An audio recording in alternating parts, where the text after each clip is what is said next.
Welcome to So You Want to Change the World, where we speak with millennials asking hard questions as they work towards social justice.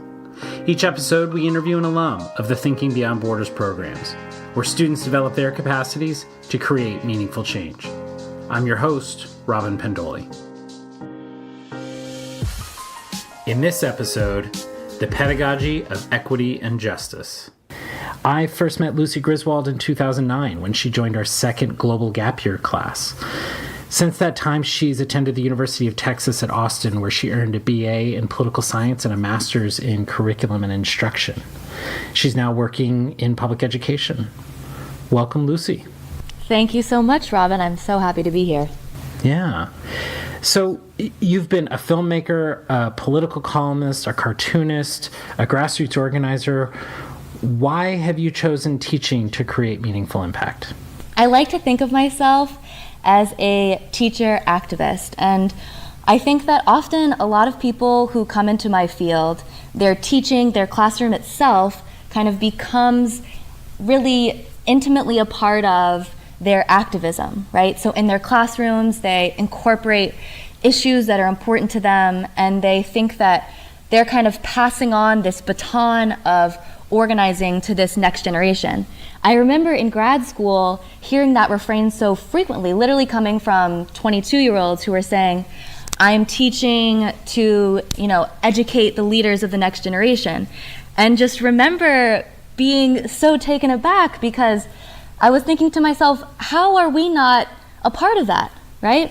So, of course, I love my profession, but ultimately it's really just a component of how I see myself and a part of this bigger project to build social and economic justice. So, of course, that comes up in the classroom in a variety of ways, not just, of course, in the content that I teach, but in the methods that I teach. And just to, veer into this a little bit early, I think that my experience in experiential education with Thinking Beyond Borders really has helped cultivate what my classroom feels like and how it operates, right? So of course, within the context of Thinking Beyond Borders, there were less constraints. Working in the public system, I have a very specific curriculum, standards, certain classroom operations that are unchangeable. But in terms of why did I kind of end up in the classroom, I really do think it had to do with the humanizing experience of education that I first felt during Thinking Beyond Borders. And I say that very genuinely. So where are you teaching right now? What age group and geographically where are you teaching? So I am teaching in Central Texas. And I don't know if you experienced this, Robin, when you were first teaching, but once you become a licensed educator, you are kind of at the whims of the market. So I am certified to teach social studies, any subject or at any grade level from 6th to 12th grade. So this past year, I taught advanced placement macroeconomics and economics, and about 95% of my students were seniors, so 17 and 18-year-olds. Next year, however, I am very, very excited to teach a new course that the district is offering called Ethnic Studies. So that will be a really incredible experience, more in line with what my goals are as an educator. And I have been working with a group of teachers this summer to create the curriculum that we will be using in the fall and spring. So it's a semester-long course, and the scope and sequence of the course, which is kind of a little bit of vernacular, but all that means is it's the skeletal curricular guidelines that you're using. They're very broad. So we had lots of space to really go in and create this curriculum. And so my big role in this project was actually creating a framework from which to look at history, to look at current social movements from an ethnic studies lens. And so that's a real big challenge because so much of what's written about ethnic studies in terms of where it draws from theoretically is intended for an academic audience. So I was reading Kimberly Crenshaw, Karl Marx, these figures who high school students often never touch, and trying to pull out some themes that then we could use to create a document that students could use and apply that lens to the history and the current events that they're investigating. And for me, I think that so often we don't think that students can, especially high school students, can handle the work of theory, right? But I think for me, that's something that's so exciting about the social sciences, is kind of really grasping these frameworks, these lenses through which you can analyze the world. And then that opens up all this potential to discover patterns. And I think that those patterns offer us so much insight to our current existence. So I really enjoyed that opportunity to create that theme work in specific, in addition to a few lessons and other resource materials.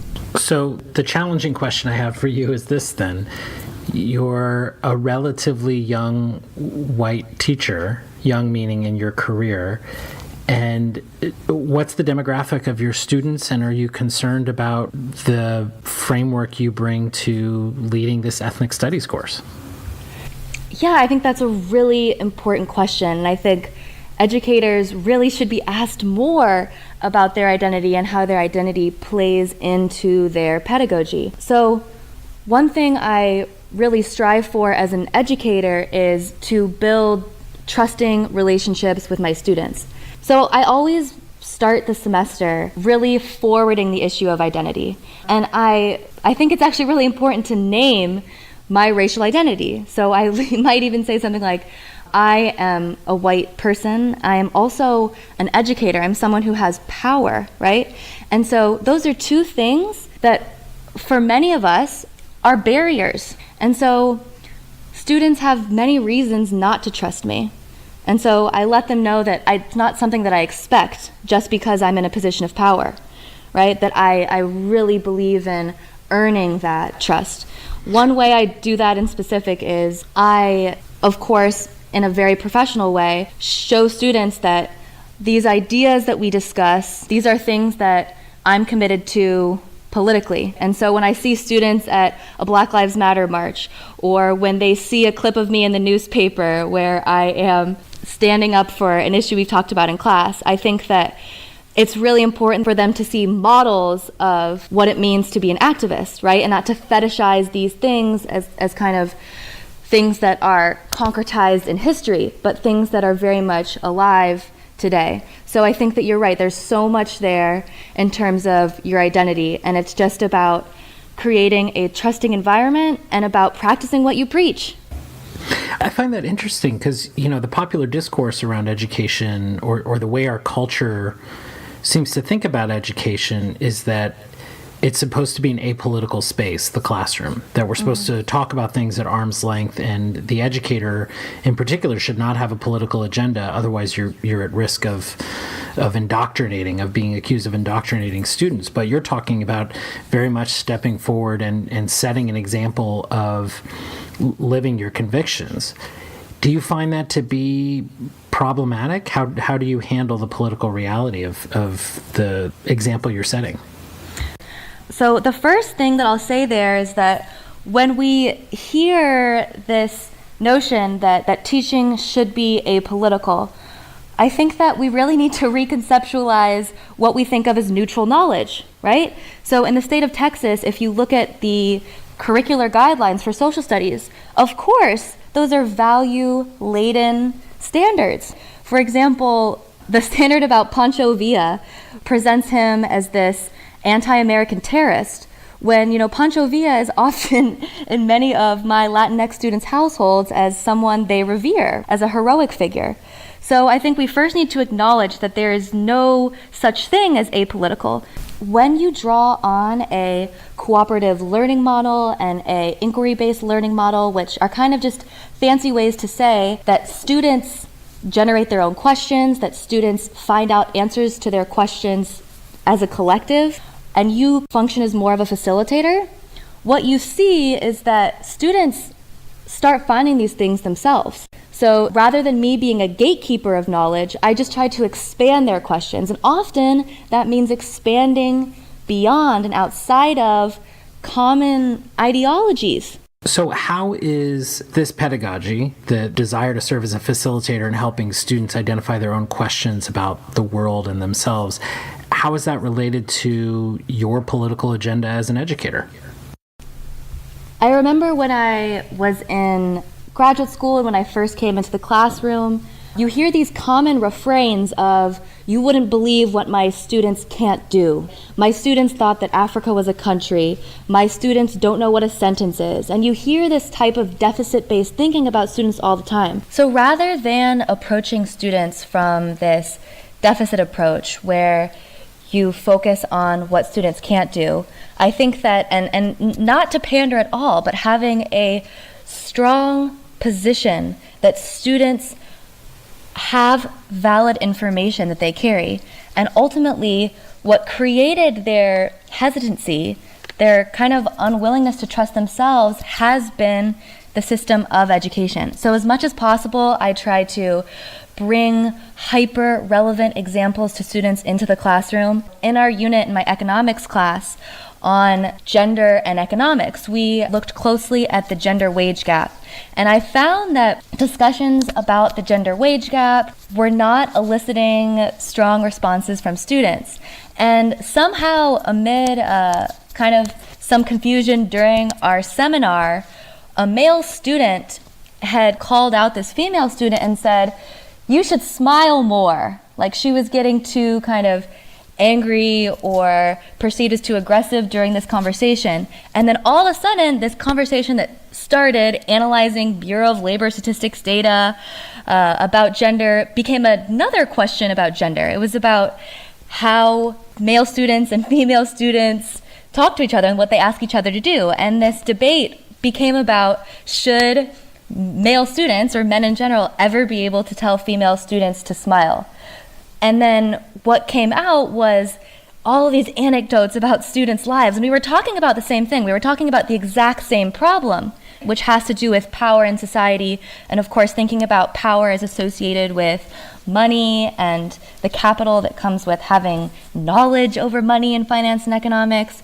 So I think that actually in that moment when I lifted the reins, when I rescinded some power, when I put the conversation in the court of the students, that actually was when they moved outside of the frame of what was expected for them. And they were talking about their lived experience with gender and power. And so I think that's a good way to say how my kind of activism comes into my education and how it enters it in a way that doesn't seem explicitly political, but it's something that's actually very student generated if we give students the space to come up with those questions. It also sounds like you're bridging the theoretical with the tangible, the real experience of students too, right? Which is a whole pedagogical tool in and of itself. Lucy, I went back recently and rewatched some of your media projects from your time at Thinking Beyond Borders. I watched Overheard and Plet about your time in Plettenberg Bay, South Africa, and what you were hearing in your homestay versus what you were hearing in the townships you were working in every day. And then I also watched your presentation of learning American identity and global leadership. And one of the things that really jumped out to me is that you have a wit and you have a sarcasm that's very much a part of how you communicate. Do you find your teaching to be a creative outlet for you? Yeah, so it's funny because my students, they started to develop these signals for me. So one of the signals they do is they start kind of chomping their hands like a dinosaur mouth. And that means and that means that I am being too animated, that it's so much to where it's becoming a distraction. So, sometimes I tend to be I'm like a kinesthetic teacher. Like I'm kind of jumping around, standing on things, changing my cadence, being quiet and loud. And so students have come up with these mannerisms to let me know that I need to rein it in a little bit. And I think that, while Freire has been an amazing teacher, while, Michael Apple has been an amazing teacher and theoretical reference, people like Stephen Colbert and Jon Stewart, I think those are actually the people who kind of got me into this line of thinking because they made it accessible. I think so often when I encountered political ideas and social theory in school, it seemed very scary. So that definitely comes into my classroom, not only in the way I teach and kind of my broader disposition. A big part of building humanizing classrooms is creating a space where people feel comfortable. And often there's a lot of very real reasons why students are uncomfortable with one another in a classroom, whether, different political affiliations, genders, races. And so you have to actively try to create a community.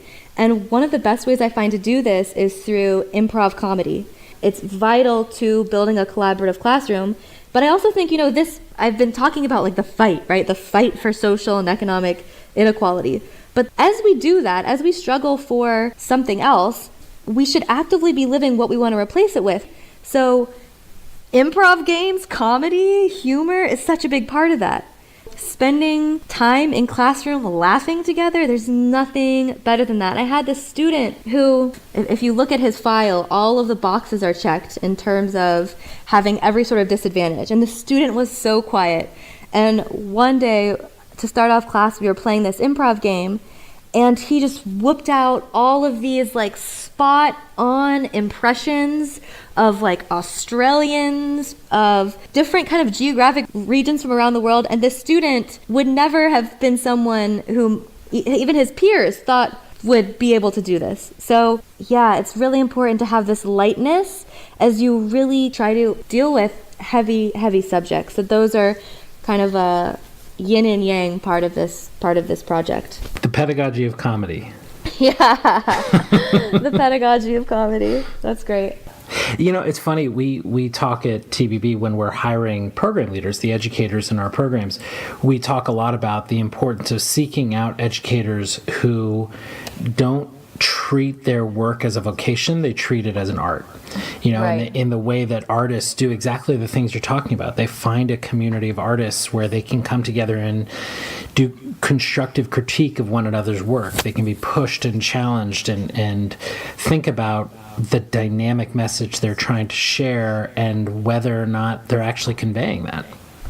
Oh, completely.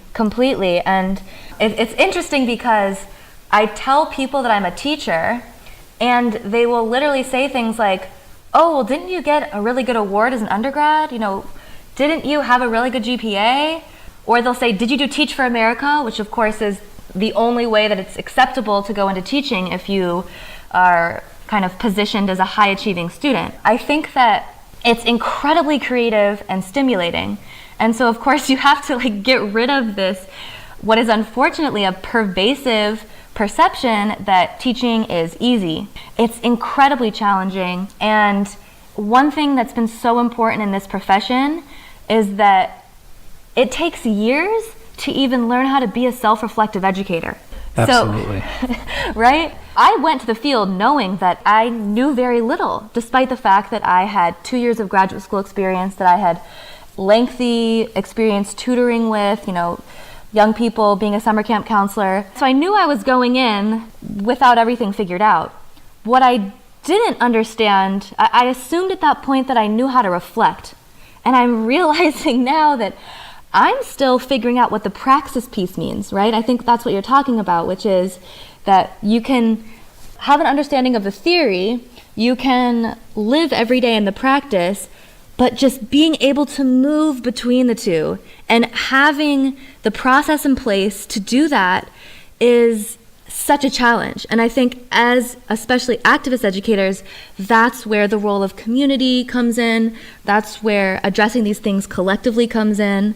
And I think that as teachers, we have to create those spaces ourselves, because our graduate programs, they just kind of wipe their hands of us and say, good luck, go forward.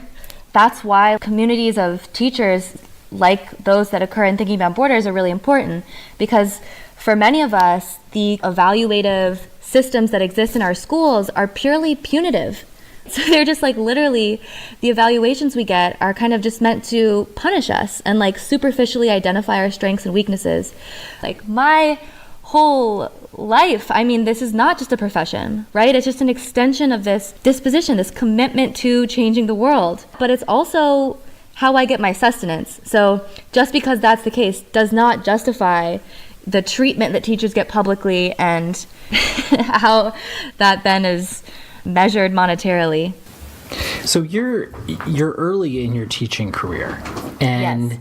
you've already started talking about the challenges that the public education system presents to the type of pedagogy and teaching that you want to do. Do you imagine yourself staying in public education for your career? Does this really feel like the right place for your work? So I think that as this first year got tough, there were moments where I was kind of aggressively Google searching PhD programs in education and trying to figure out, well, how can I change things structurally? How can this be more of a scale change rather than just impact the individuals that come through my classroom?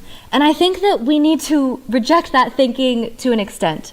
I think that so often, actually, when we move up in these hierarchies that are sitting over these social services, the further you move from where the people are, from where the actual thing, the goal of the service is happening, that it can be really hard to stay in touch with what's going on. But beyond that, I think that really schools should be controlled by teachers, that education policy should be controlled by teachers. So I'm interested in inserting myself in that fight. I think, though, at this point in time, are there like-minded teachers who are committed to staying in the profession and trying to change education structurally from that point? I think that's where I look to people like Jesse Hagopian, who is a teacher in Seattle, who has done amazing things from inside of his own classroom, really embodied this idea of a teacher activist. But I think that this is another place where I have to always kind of call out my ego. One of my educator role models is someone named Miles Horton, who started the Highlander Folk School in Tennessee and led multiple generations of labor organizers, of civil rights organizers like Rosa Parks and MLK. And he talks a lot about that. He identified himself as someone who would be a good, charismatic leader. And sometimes I feel that in me. And I think that it's really important, especially coming from so much privilege, to notice that and to really try to pay attention that we've been so socialized to approach social change from an individualistic perspective. And so I really want to actively practice trying to be a part of a collective movement. And I think one step of doing that is staying in the classroom and trying to change it from below, really from the grassroots. You clearly are grappling with, or at least conscious of, your privilege as a factor in your relationships with your students and with your teaching. What have been the biggest challenges in holding that reality in your daily work? Yeah, so I think the framework of privilege is really important because what privilege does is help us identify different structures in the world, be they structures related to social class, structures related to race, gender, sexual identity, and help us identify ways that the system benefits us in certain ways.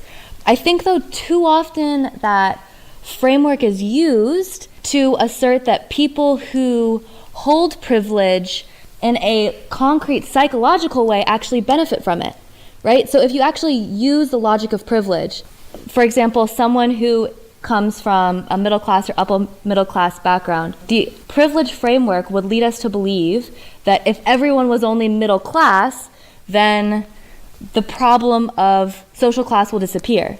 I think that it's really important, though, to understand that divisions of race, divisions of class, divisions of gender, yes, they benefit individuals in real material ways. But ultimately, this really comes down to this divide and conquer logic. So I think it's so important to be conscious of your racial identity when you go into a classroom where there's a mismatch between your racial identity and those of your students. It should not be seen as this insurmountable obstacle. I think that there is really real solidarity that occurs between students and teachers. In my economics class in specific, we had a whole unit about race and economics. Of course, we start with thinking about how slavery is the economic system that builds the United States, and we talk about how essentially class racial formations have preserved over time. And we look at what is kind of a document that's used to begin initial conversations about privilege. It's a document by Peggy McIntosh that's called Unpacking the White Knapsack of Privilege, something along those lines. And it's written by a white woman, and she lists about 50 ways that she experiences white privilege in her life. And this elicits very strong reactions from students. Sometimes it will be students of color talking about how they've been marginalized by white people receiving these privileges. Sometimes it's kind of these confessionals where white people are seeing and naming these privileges for the first time. And often there is some debate about how real these things are that emerges in the classroom. And usually it continues outside of my classroom walls. And so I'll have other teachers come talk to me. Often students in other classes will come and say, "Oh, I heard about that big debate in third period. That sounds like it was intense." And so I say to students, do you think that part of why we're allowed to have these quite incendiary and controversial conversations has to do with me being a white teacher? Would a teacher of color be able to get away with the depth of these conversations, or would they be perceived as having some sort of intrinsic interest in getting students to commit to an anti-racist position? So I think that you have to make open spaces for talking about those things. I find that to be an interesting perspective, because I would also assume that there are others who might look at your work, folks who are committed to social justice, looking at your work and saying, as a white teacher, you're not the person to be leading that conversation. Do you ever have those doubts about whether or not you're the right person to be facilitating those conversations? I certainly do, but I think that it's really important when we have these conversations that we don't essentialize race. We know that race is biologically false, but it is socially real. So one thing I do is I build relationships with other teachers of color on my campus, and we will share stories about what it means to not only have discussions about race in our classrooms, but how different methods of working with students are in fact racialized. And so I think that this is where the collaboration piece comes in handy. You know, I wish I could describe myself as an anti-racist educator. I am committed to anti-racism, but I think that it's a little naive to identify oneself as an anti-racist, because I have been so socialized my entire existence to take on this oppressive identity. And so undoing that requires a level of self-reflection and patience and practice that's hard to achieve. It sounds like part of what you're saying is that the anti-racism that you're working on for yourself is about this process of engaging with young people in their own anti-racist work. Is that true? I'm going to respond to this with a story. A class where we were talking about gentrification, and this issue of gentrification is one that's very relevant to students on our campus because our school is actually in a gentrifying neighborhood. And we were talking about how one neighborhood in particular is changing quite quickly. And we were looking at the tools that economists give us to analyze supply and demand. And there you go, it's a law of economics, right? So many students found that in itself unsatisfactory. Students investigated the history of the East Side, and one thing that we uncovered was this infamous transcript. And the transcript contained the police response to a fire that occurred at a nightclub in this neighborhood, which of course at that time was called Blackland, the black part of town. Not only were the police officers very slow to respond, as you can see from the transcript, but they were saying very dehumanizing things. And so once we located this transcript, I was the one who read it to the entire class. And a black male student said, "Can we stop?" He said, "Can we stop?" It was just too traumatic for him. And so we did stop, and the students continued to have small group conversations, and I walked in the hallway with this student, and we kind of debriefed. And he said that he's just really tired of talking about negative things in his classrooms, especially negative things that relate to race. And so I was trying to just validate that and talk through that with him. And he said, I feel like, what I learned in school, especially in classes like yours, is that there are so many barriers and so many obstacles that seem quite impermeable, and that he would rather just have this blind hope, right? And he used that language. I would rather believe in something that's illusory because it's too hard to grapple with this. And so I had conversations with that student the duration of the semester about how you can actually hold both of those things together. And of course, it wasn't my intervention that facilitated that self-reflection in this student. He had students in his classroom, many of whom are first generation, students who are also Black males, who understand that actually when you see the world as it is, when you see the barriers and obstacles as they are, then you can navigate it more effectively. Then when you stumble, you don't blame yourself. You can externalize the problems you encounter. I think that actually many students of color, many first-generation students still believe wholeheartedly in the American dream. And I'm not taking that away from them. No one's trying to take that away from them. We're just trying to build a more robust understanding of what that can look like. Have you ever found yourself either in that situation or others questioning or adapting your mission and what it is that you set out to do as an educator? Something that's been validating for me is being asked by students to be a part of their groups and to seek me out as a trusting adult.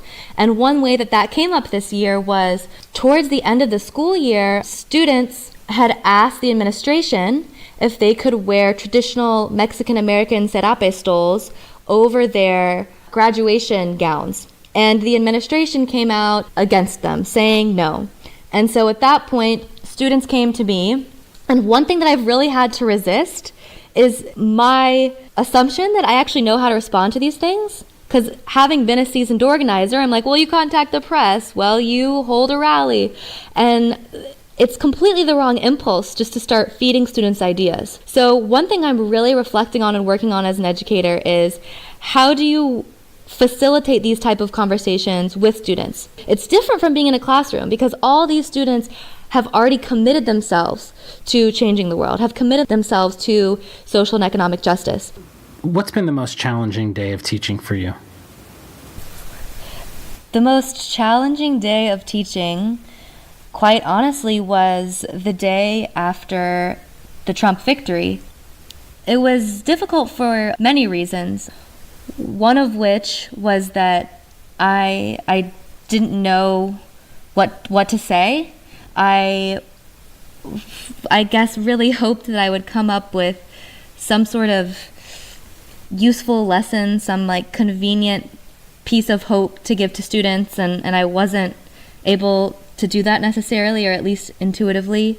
It was also difficult because for many students, this meant changes in their material life in very real ways. I teach many undocumented students. I teach many students who live in communities with a militarized police presence. And so I struggled to know how to just be in that day. I think what helped was that I could kind of fall back onto some of my foundational beliefs about my practice, which is that, students should have control over the space. And so that was a day where I wrote 4 questions on the board. And I'll try to think of them. I think they were, how did this happen, right? And they could think about that like analytically, think about history or not. How do you feel? What are you going to do next? And how can we support one another? That was a difficult day because I didn't have that perfect response, and I could feel that students were looking for it. We are kind of positioned as people with answers. And on days like this where the stakes are so high, we have the same questions as everybody else does. It makes me think of what we were talking about earlier. We want to be the hero for people in moments when they're hurting or in moments when they're confused, and we want to be able to offer the answer, but that not just pedagogically speaking do we not want to be somebody giving straight answers to complex dynamic questions, but we also recognize that we're not always the right person to have an answer regardless, even if we want to have it. And other people want us to have it. Right. And another challenging thing about the day following Trump's election was that I woke up to an email from our administration that suggested that we should not be talking about the election. It was a reminder that teaching was apolitical and that we needed to essentially do our jobs, go on and do our jobs. That, though, was in such juxtaposition to the place that students were in that day. Many of them in a state of trauma and shock. Something that's important to remember is that this is actually not an unusual state for many students, that the day after Trump's election was not an aberration. I think that teaches us a lot about what it means to teach when so many of our students are living in a state of trauma. What I wanted to do, in addition to have right answers, was also to have humanizing interactions with children, with these people who were really just feeling like they needed emotional support. So that's another challenge that I face as an educator is I want to have really candid interactions with my students, many of whom are 17 and 18 years old. But there's this important professional separation that exists. How do you navigate that? How do you figure out what constitutes appropriate emotional support and what might be considered by the school as something that goes beyond that line? So, of course, I want to hug students. I want them to cry in my classroom. I even actually that day had students pray in my classroom. And that was one of the only things I've gotten, not one of the only things, but I was called into an administrator's office for, quote, facilitating a prayer, right? I wasn't a part of the prayer. I don't know how to lead a prayer. But students wanted to do that in my classroom. So for me, working inside of a formal public school, having to exist within all these constraints, that's where a lot of my self-reflection has occurred, is thinking about how to be and how to communicate and build relationships with students within that circumscribed environment. Do you ever find yourself struggling to carry the weight of your students' experience and how they're sharing it with you? So I take those students' experiences and I sit with them, I mourn with them, but ultimately, and this is where that privilege piece comes in, right? For me, just to mourn their experience, there's some kind of sadism in just doing that, right? And just being upset. I think the important part is that it motivates action, that it motivates a change in political disposition, that you can actually move towards a worldview where you can begin to figure out where you need to push to fight against these things. I think that those student experiences, those stories are real. They're what helps me stay committed to this fight. So at the end of each episode, we ask you and all of the other folks we've interviewed the same question. What's the most important question you are asking right now? The most important question I'm asking right now is how to both build solidarity and simultaneously recognize and reckon with histories of oppression and violence that make building solidarity very difficult, especially looking at the Black Lives Matter movement in the US right now and all the beautiful conversations it's starting and changes politically it's beginning to make. I think often that in social movements, we form alliances because we think that the opposition is so strong, we have to work together. And I think that that's a problem. Rather than it just being this utility that we work together, this kind of necessity, I think we need to sit down and think about how the problems of many groups in society are interconnected in a real and measurable way. And so how do we bring people together while at the same time reconciling with the issues that have kept them apart? How do you bring white people into a movement for Black lives without reinscribing the same types of violence that have existed between Black and white Americans since the 17th century? How do you begin to reconcile these issues as you form alliances? There's two people in mind right now who I think are addressing this question really well. One is Naomi Klein, who just wrote a book called No Is Not Enough about the Trump era and how groups might orient themselves. Another is recent law school graduate named R.L. Stevens, who writes for Jacobin. And both of them talk about this question of how do we pay attention to the specificity and the uniqueness of problems of issue groups, but also think about the universality of the origins of where these problems come from and how they, yes, impact different groups differently, but ultimately the culprit is one and the same. How do we build those alliances, but also look seriously at the past? That's my biggest question right now. Lucy, thanks so much for joining us for this conversation today. Thank you so much, Robin. I really enjoyed it. As always, be sure to check out other episodes of the So You Want to Change the World podcast to hear more about the incredible social impact of our Thinking Beyond Borders alumni. Be sure to subscribe and leave a review on iTunes or your favorite podcasting app. You can also find more information and links to resources mentioned in this episode on our website at thinkingbeyondborders.org/podcast. Special thanks to Julia Jones, who produced and edited this episode. Thanks for listening.